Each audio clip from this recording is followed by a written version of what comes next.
Hello everyone, welcome to my YouTube channel Karkhan education. आज हम बात करेंगे मैकेनिकल इंजीनियरिंग के लेक्चर सीरीज में सब्जेक्ट डायनेमिक्स ऑफ मशीन के lecture number 4, that is frictional torque.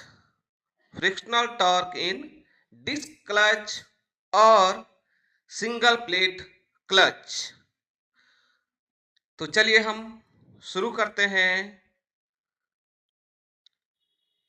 What is clutch?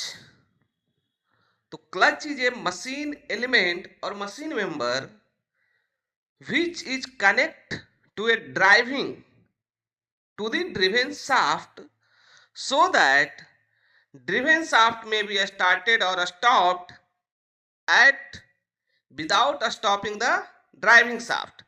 मतलब क्या है, मोटर को हम बिना रोके हुए हम जो ड्राइविंग शाफ्ट जो व्हील है उसको हम रोक सकते हैं। किसकी मदद से? क्लच की मदद से। व्हाट? With in doubt. तो उसके लिए क्या करना पड़ेगा? engagement and disengagement of the shaft by hinge means a operated by a lever। तो हमारा क्लच क्या है?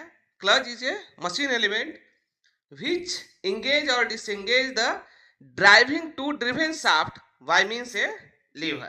okay, then classification of lever, that means types of lever are two types. One is types of clutch are two types.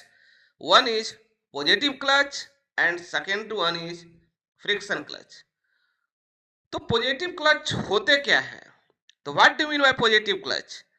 तो positive clutch that is also a mechanical device that transmit the power from a driving shaft to driven shaft user using interlocking jaw और teeth. जैसे हम क्या करते हैं, gear को interlock करते हैं ना, गियर में क्या होता है, एक दूसरे के ऊपर गियर टिथ इंगेज हो जाती है, दैट इज कॉल्ड पॉजिटिव चक।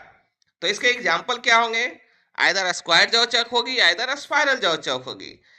तो स्क्वायर जॉ चक यदि होगी तो only either direction of rotation, किसी भी डायरेक्शन के रोटेशन में हम पावर को ट्रांसमिट कर सकते हैं, है ना। और इसमें इंगेजिंग डिसएंगेजिंग के लिए कोई ऐसा नहीं है कि लोड हमेशा लगा होना चाहिए। But spiral jaw chuck power transmit only in one direction, और ये तब इंगेज और डिसएंगेज होगी जब हमारा ड्रिविंग एंड ड्राइविंग शाफ्ट दोनों क्या है, मोशन में हो, है ना, तभी हम कर सकते हैं। Then friction clutch. तो again friction clutch is divided into three group, जैसे डिस्क और plate clutch, cone clutch and centrifugal clutch.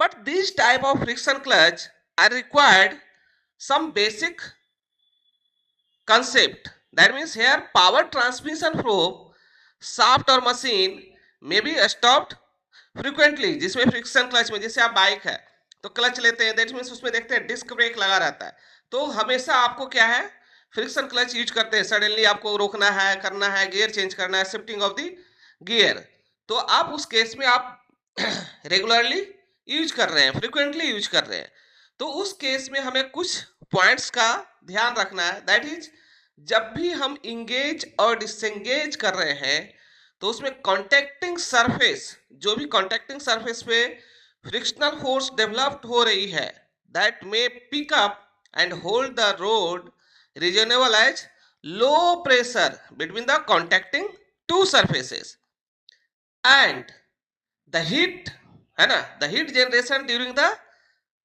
Friction, है ना, जो हीट जनरेशन होगी उसका जो rate of dissipation of heat होना चाहिए दैट इज मैक्सिमम होना चाहिए।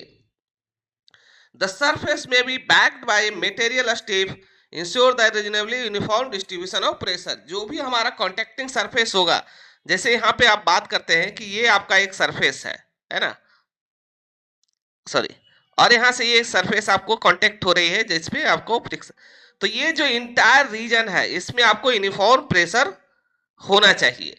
यदि आपका यूनिफॉर्म प्रेशर डिस्ट्रीब्यूशन है, दैट मीन्स आपका उसमें क्लच, जो फ्रिक्शन क्लच है वो आपका अच्छे से काम करेगा। तो जब भी हम इसकी बात करेंगे तो इसमें बहुत सारे पॉइंट्स होते हैं कि आपको मटेरियल किस टाइप का लेना होगा, उसका कोफिशिएंट ऑफ फ्रिक्शन क्या होना चाहिए, हाई होना चाहिए और यूनिफॉर्म होना चाहिए, है ना, uniform of the sector. Then ये मॉइस्चर और ऑयल से अफेक्टेड नहीं होना चाहिए, है ना, मॉइस्चर और ऑयल से अफेक्टेड नहीं होना चाहिए। हाई हीट कंडक्टिविटी होना चाहिए, जिससे कि जो भी हीट जनरेट होगी during the engagement and disengagement वो जल्दी से जल्दी डिसिपेट हो जाए। Then high resistance and wear होना चाहिए, ऐसा नहीं कि बार बार कर रहे हैं तो उसमें बियर हो जाए, नो, उसके लिए आपको ये होना चाहिए। तो उस सब चीजों को हम ध्यान में रखते हुए क्या करते हैं, फ्रिक्शन क्लच डिजाइन करते हैं। तो ये जो हम अभी आपके कोर्स में हमें पढ़ना है अभी, डिस्क क्लच और प्लेट क्लच, इसको हम क्या है सिंगल प्लेट और मल्टी प्लेट क्लच भी बोलते हैं। पहले क्या है, जितने भी ऑटोमोबाइल इंडस्ट्री है उसमें हमें सिंगल प्लेट और मल्टीपल डिस्क क्लच रहते थे। अभी हम क्या है सिंगल प्लेट क्लच को हम डिस्क क्लच में कन्वर्ट कर रहे हैं। देन कोन क्लच, जनरली क्या है कोन क्लच हम जहाँ पे इंक्लाइंड, जैसे आप देखते हैं रेलवे वगैरह शू ब्रेक जो, तो वहाँ पे आपको क्या है इंक्लाइंड, जैसे उसमें आपको फिलर मटेरियल दिया जाता था, अदर क्या बोल सकते हैं एस्बेस्टस रहता था, वुड रहता था, या मेटल टू मेटल कांटेक्ट। तो अभी इसमें हम क्या है वेयर आर डिस्कसिंग डिस्क और cone clutch are known as axial friction clutch. इसमें क्या है एक्सियली आपका फ्रिक्शनल फोर्स लगता है, but in centrifugal clutch is radial friction clutch. तो now I have discuss here only first one is the disc और plate clutch, disc और plate clutch. So we derive है ना, so we derive frictional torque generated in disc और plate clutch.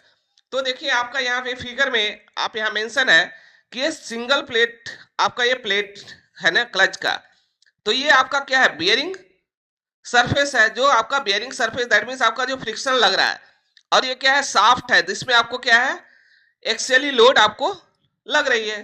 तो ये जो भी एरिया क्या हम सेंटर से लेंगे, तो सेंटर से outer periphery that is R1 and centre to inner periphery that is R2 distance, है ना। तो इसी को जब हम क्या है फ्रंट व्यू से देखेंगे तो ये क्या है सर्कुलर आपको आएगी, that is R1 is outer periphery radius and R2 is inner periphery. In between जो ये सरफेस आ रही है that is frictional contact area, यही तो आपका फ्रिक्शनल कांटेक्ट हो रहा है, इसी में आपका फ्रिक्शन एंगेज और डिसएंगेज हो रही है। इसी में आप देखते हैं बाइक वगैरह में कि ये डिस्क है ना, ये जो आपका डिस्क है सिंगल प्लेट क्लच का, तो इसी में आपको छोटा छोटा इस तरह से होल बनाया रहता है, बहुत छोटा छोटा। तो उसके लिए हम क्या है दैट इज, तो हम जब भी इसको फ्रिक्शनल टॉर्क कैलकुलेट करना है तो यहाँ पे देखिए यूनिफॉर्म प्रेशर जो कि आपको होल्ड करके रखा हुआ P लग रही है, इंटेंसिटी ऑफ प्रेशर। तो consider two friction surface maintain in contact with the axial thrust, that is axial thrust is W, है ना, and T is torque transmitted by clutch, जो ये क्लच के थ्रू ये जो सिंगल प्लेट क्लच है वो उससे T टॉर्क हम ट्रांसमिट कर रहे हैं, इसी को हमें क्या करना है कैलकुलेट करना है, डिटरमिन करना है, और इसी के लिए हमें एक्सप्रेशन डिराइव करना है। P is the intensity of pressure at the contact surface, जिसमें हम क्या कर रहे हैं कि वो जो प्रेशर होगा वो हमें क्या कर रहा है उस कॉन्टेक्टिंग सरफेस को होल्ड करके रख रहा है, होल्ड एट टुगेदर, जो भी मिनिमम एक प्रेशर है। R1 is the external radius of the friction surface, यहाँ पे आपको गिवन है R1 is the external radius and R2 is the internal radius of the friction surface, and R कहीं पे R एक डिस्टेंस पे हमने ले लिया है जो कि मीन सरफेस एरिया है ना, तो क्या होगा mean radius of the friction surface area, and mu is the coefficient of friction between these two rubbing surface, जो आपका कांटेक्ट में आ रहा है रबिंग सरफेस। तो उसके लिए हम क्या करेंगे कि आप देखिए यहाँ से हम सर्कुलर लिए, तो हमें क्या कैलकुलेट करना है कि यहाँ पे फ्रिक्शनल टॉर्क कितना होगा, यहाँ पे कितना होगा, यहाँ पे कितना होगा, यहाँ पे कितना होगा। तो हमें किसी पूरी पॉइंट पे जब करना है तो हम क्या करेंगे, उसके लिए first you have to consider that a element, है ना। तो ये देखिए एक हमने circular element at radius R, ये डिस्टेंस R पे हमने क्या किया है एज्यूम कर लिया है कि एक सर्कुलर रिंग है और दैट इज एलिमेंटल रिंग जिसकी थिकनेस क्या है, thickness that is D R है ना। Now consider elemental ring at radius R and thickness D R. तो अब हमारा क्या होगा कि एरिया, अब इस एलिमेंट का एरिया क्या होगा। तो देखिए इस एलिमेंट को जब कट करेंगे तो आपको किस तरह से दिखेगी, आपको हमने ऑलरेडी प्रीवियस लेक्चर में बताया था। ये आपको इस तरह से आपको दिखता हुआ लगेगा, एक स्ट्रिप है ना। तो जब ये स्ट्रिप आपको इस तरह से है तो अब देखिए ये अभी सर्कुलर थी, ये क्या हो गया रेक्टेंगुलर, ये लेंथ हो गई और ये विड्थ हो गई। तो लेंथ हमारा क्या है, दैट इज आर इंटू 2 पाई, क्योंकि आपका सर्कमफ्रेंशियल पेरिफेरी जो भी होगा है ना। और ये बी क्या है, दैट इज यहाँ पे डी आर गिवन है थिकनेस। तो यहाँ पे आपको बोला जा रहा है कि area of the elemental ring और फ्रिक्शन सरफेस है ना, एरिया तो कितना होगा, that is D A is equal to 2 pi R into D R है ना। यहां पे जो भी आपका एरिया हो जाएगा। अब उसके बाद जो हम बात करेंगे कि वो जो आपका एक्सियल फोर्स, तो एक्सियल फोर्स हमारा क्या लगेगा, दैट इज ये जो एक्सियल थ्रस्ट हमें दिया हुआ था ना, दैट इज डेल डब्ल्यू। तो क्या होगा, प्रेशर इंटू एरिया, और प्रेशर इंटेंसिटी हमने क्या लिया था P, और एरिया हमने अभी कैलकुलेट क्या किया है, एरिया देखिए आ गया 2 pi R into D R. तो यहां से एरिया P इंटू क्या लिखेंगे डी ए, तो इसको आप लिख सकते हैं P into 2 pi R into D R. तो ये हमारा जो क्या हो जाएगा, area total axial force on the ring. अब जब हमें ये axial force on the ring आ गई तो इसे आप क्या और अच्छे से लिख सकते हैं कि 2 pi R into P D R. तो टोटल है ना आपका ये एक्सियल फोर्स, तो friction force on the radius acting on the read at radius R, तो कितना होगा एफ आर। तो फ्रिक्शन फोर्स की हम जब बात करेंगे तो क्या होगा, फ्रिक्शन फोर्स क्या होता है म्यू है ना, coefficient of friction into axial force और नॉर्मल फोर्स है ना। तो नॉर्मल फोर्स यहाँ पे क्या है, दैट इज डेल डब्ल्यू। तो यहाँ पे हमें क्या लिख सकते हैं, म्यू इंटू 2 पाई पी आर डी आर। तो इसे आप क्या लिख सकते हैं 2 pi mu P are into D are. कोई दिक्कत नहीं ना।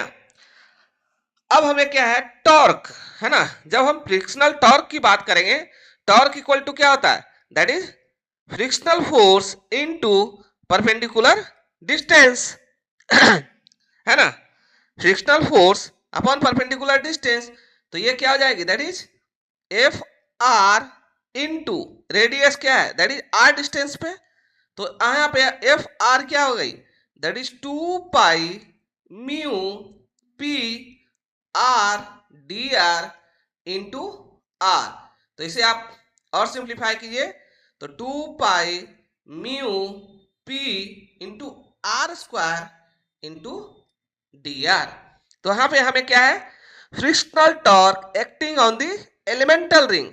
हमें ये जो भी हमने ये एलिमेंटल रिंग ये कंसीडर किया था है ना, दैट इज ये क्या था हमारा एक एलिमेंटल रिंग पे हमें बात की है ना, जिसका क्या है thickness D R at radius R पे। तो अब हमें क्या करना होगा कि टोटल टॉर्क है ना, टोटल टॉर्क कितना हमें लग रहा है। जब हम टोटल टॉर्क की बात करेंगे तो अब हमारा क्या है दो कंडीशन आ जाता है।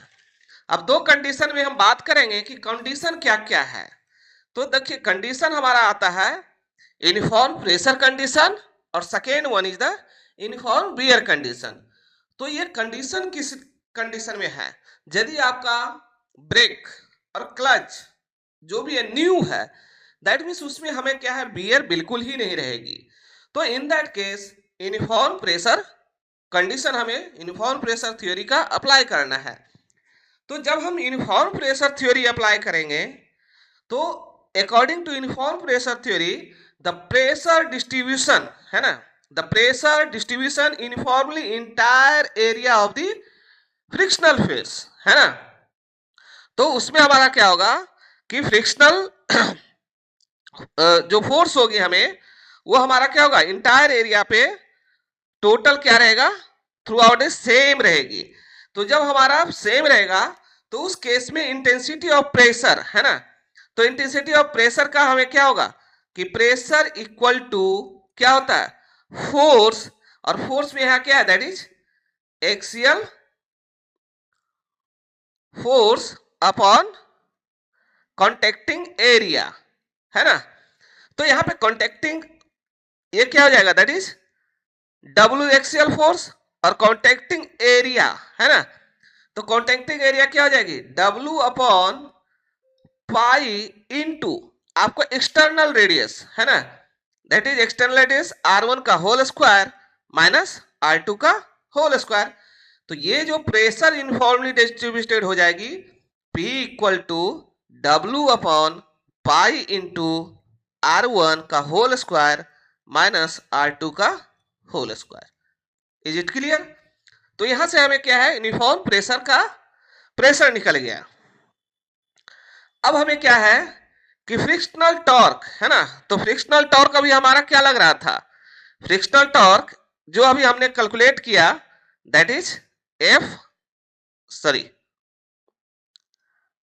टी आर है ना, तो टी आर इक्वल टू क्या हो गई, that is 2 pi mu P into R square into D R square.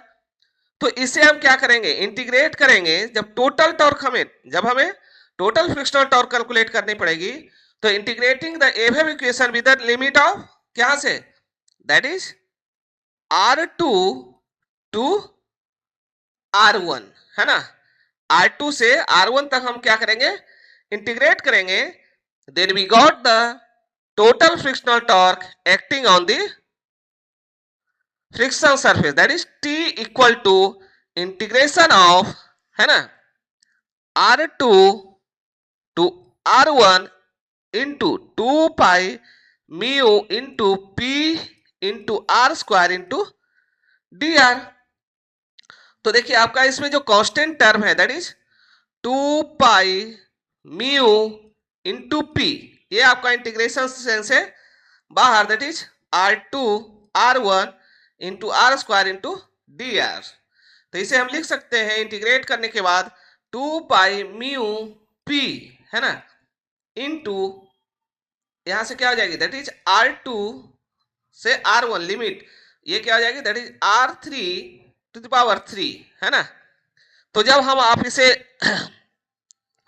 Simplify करेंगे अपर लिमिट लोअर लिमिट के टर्म में, तो 2 पाई म्यू पी इंटू है ना R1 का होल क्यूब माइनस R2 का होल क्यूब डिवाइडेड बाई 3।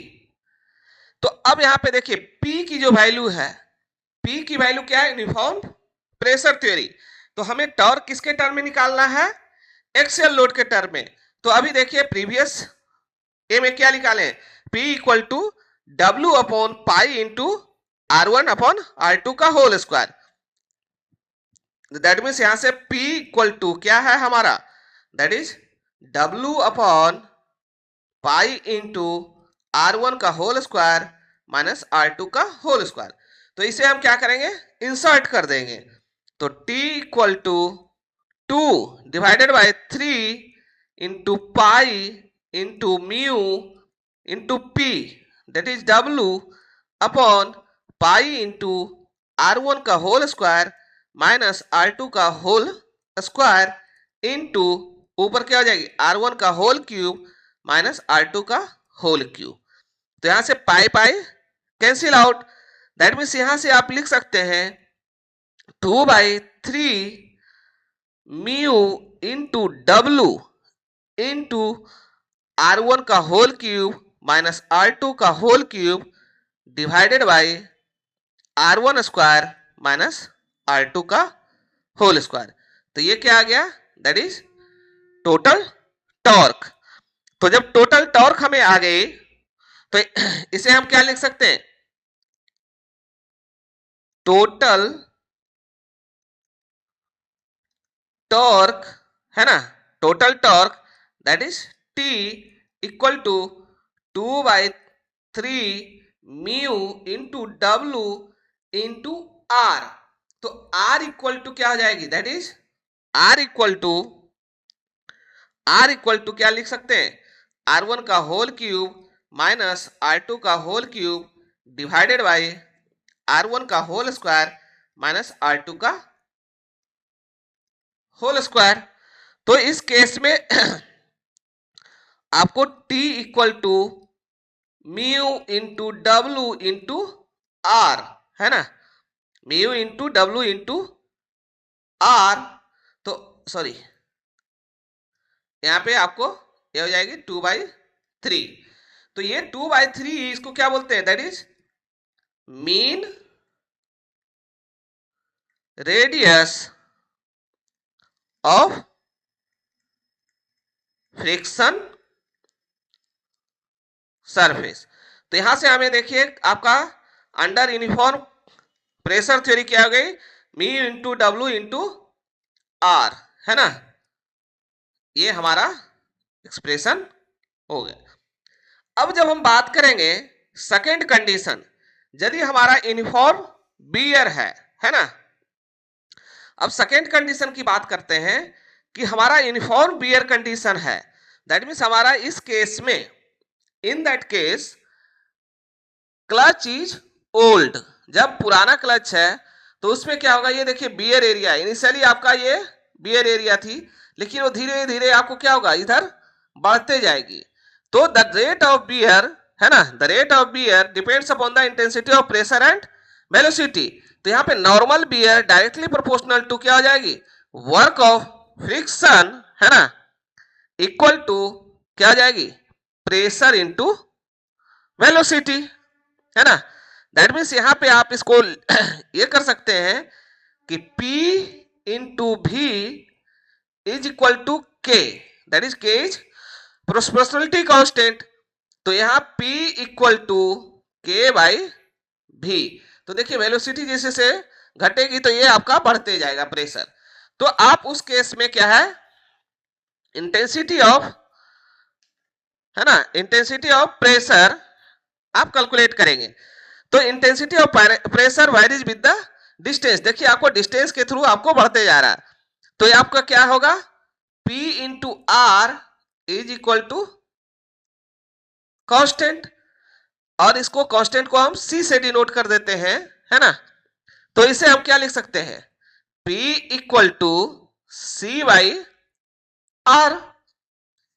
तो अब इस केस में हमारा फिर से क्या है, एज इट इज हमें क्या होगी, normal force acting on the elemental ring, जो हमारा इनिशियली एलिमेंटल रिंग था उस पर कितना होगा, तो आपका डेल्टा डब्ल्यू, है ना, डेल्टा डब्ल्यू इक्वल टू क्या हो जाएगा, प्रेशर इंटू एरिया। तो एरिया क्या थी, 2πr इंटू डी आर। तो अब यहां पे हम क्या है, प्रेशर, ये जो है इस प्रेशर का यहां पे इंसर्ट कर देंगे, तो डेट इज क्या हो जाएगी, C upon R into 2πr into D R. तो R से R कैंसिल आउट, तो R से R कैंसिल आउट हो गई, that means delta W is equal to 2πc into D R, है ना। तो अब हमें क्या कैलकुलेट करना है कि total force acting on the friction force, that means ये क्या हो जाएगी, W is equal to integration of R2 से R1 equal to delta W। तो डेल्टा W हमने अभी कितना कैलकुलेट किया, दैट इज R2 से R1, that is 2πc into D R. तो यहां पे आप जब इंटीग्रेट करेंगे तो क्या हो जाएगा, 2πc into that is R2 से R1 दैट इज R। तो इसे लिख सकते हैं that is 2πc into R1 minus R2। तो यहां से हमें क्या है, जो कांस्टेंट की वैल्यू है that is C is equal to W upon क्या है, 2 पाई इंटू R1 माइनस R2। तो C की वैल्यू हमें कैलकुलेट हो गई। अब हमें क्या कैलकुलेट करनी है, that is frictional torque acting on the ring. तो फ्रिक्शनल टॉर्क हमारा क्या था, फ्रिक्शनल टॉर्क दैट इज, इसको आप बात कर सकते हैं टी आर। तो क्या हो जाएगा, friction force into perpendicular distance that is R. तो फ्रिक्शन फोर्स हमारा क्या है, दैट इज बात करेंगे टी आर इक्वल टू, तो 2 pi mu into P into R square into D R. अब यहां से P का वैल्यू हम जब रखेंगे तो 2 पाई म्यू, क्योंकि यूनिफॉर्म बियर है तो P में C upon R into R square into D R. That means यहां से टोटल फ्रिक्शनल टॉर्क जो जनरेट होके आ जाएगी 2 pi mu C into R D R. तो इस केस में हमारा क्या है, जो फ्रिक्शनल टॉर्क है ना, ये हमारा फ्रिक्शनल टॉर्क कितना आ गया, 2 pi mu C R D R. अब क्या करेंगे, ये हमारा क्या है, frictional torque on the elemental ring. ये किस पे लग रहा है, दैट इज एलिमेंटल रिंग पे लगने वाला टॉर्क है। तो we should require that the क्या है, टोटल फ्रिक्शनल टॉर्क। तो जब टोटल फ्रिक्शनल टॉर्क, तो हम इसे क्या करेंगे, इंटीग्रेट करेंगे, है ना, integrating this equation from limit that is R2 to R1। तो क्या हो जाएगा, that is T is equal to integration of R2 to R1 into TR, है ना। तो अब TR की वैल्यू यहां पे इंसर्ट कर देंगे, दैट इज R2 से R1 that is 2 pi mu into P, है ना, 2 पाई म्यू इंटू P, और P की जगह पे हम ऑलरेडी करके क्या है, C के टर्म में हमने अभी लेके आया है, दैट इज 2 पाई C, है ना, दैट इज जस्ट 1 मिनट,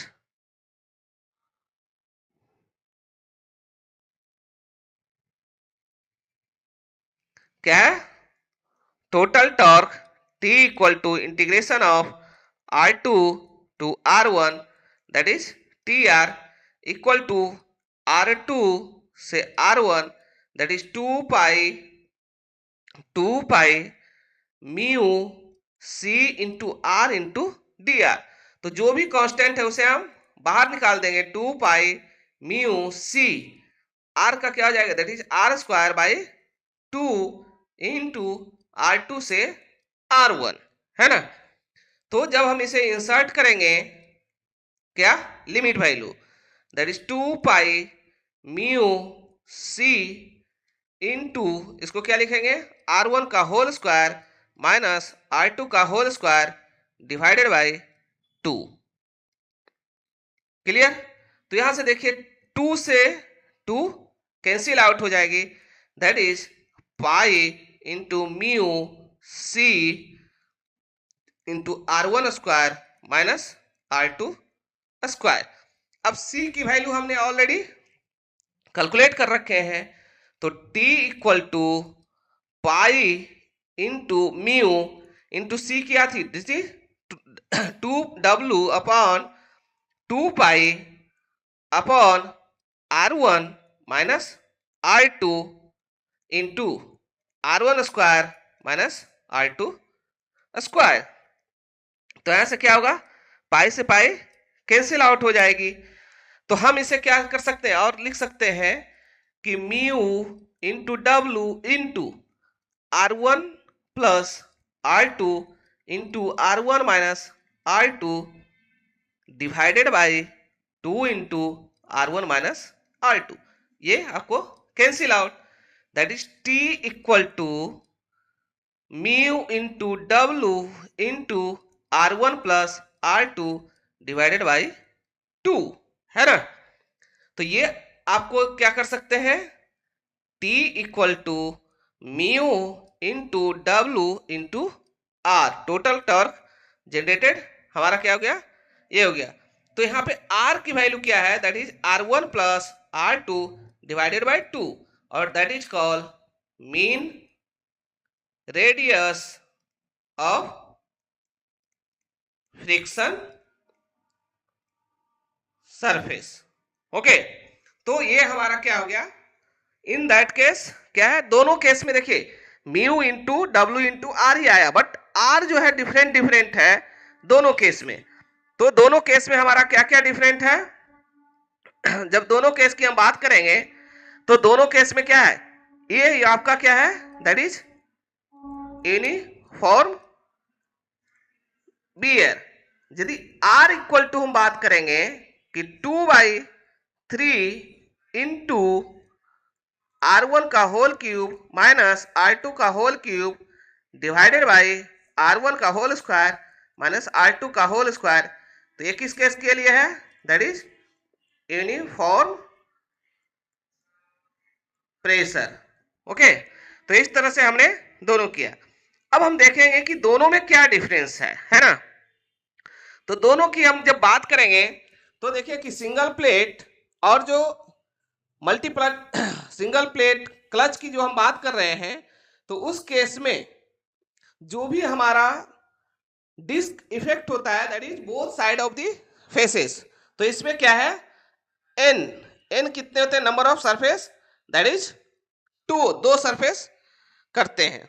और इसमें हमारा क्या है, intensity of pressure is maximum at inner surface at minimum at outer surface. That means यहाँ पे P मैक्स है ना इनटू क्या होगा, inner, that means R2 equal to constant and P minimum into R1 equal to constant.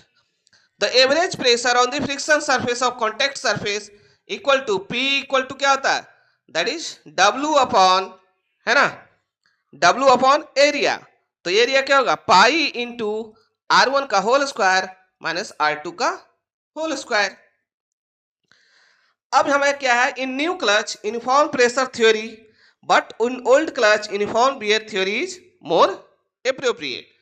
The uniform pressure theory gives higher frictional torque. अब uniform pressure theory में higher frictional torque क्यों आएगी, क्योंकि देखिए दोनों केस में T इक्वल टू हमारा जो था mu into W into R थी, बट आर जो है डिफरेंट था। आर क्या था, एक में आपको R1 प्लस R2 बाई 2 है ना, दैट इज 50%, जो भी आपका यहाँ पे वैल्यू आएगी 50। और एक केस दैट इज ये क्या था, दैट इज यूनिफॉर्म बियर, और यहाँ पे जो था दैट इज 2/3 इंटू R1 का होल क्यूब माइनस R2 का whole cube divided by R1 का होल स्क्वायर माइनस R2 का होल स्क्वायर। ये किसके लिए था, दैट इज यूनिफॉर्म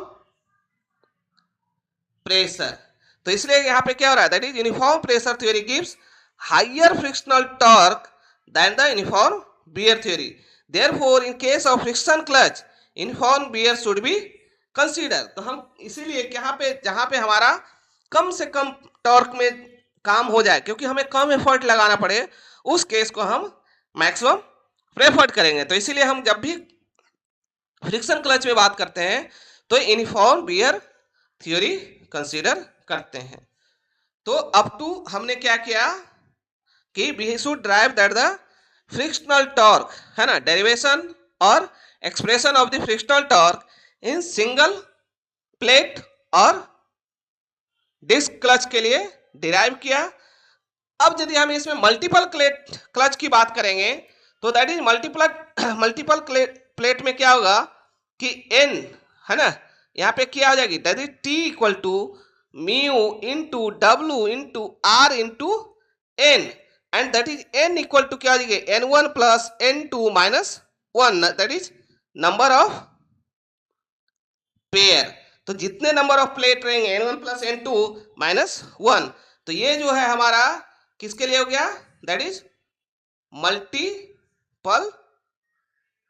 प्लेट की बात होगी, मल्टीपल प्लेट क्लच के लिए।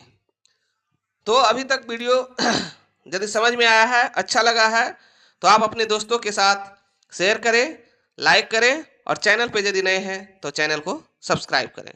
Thanks for watching. Thank you.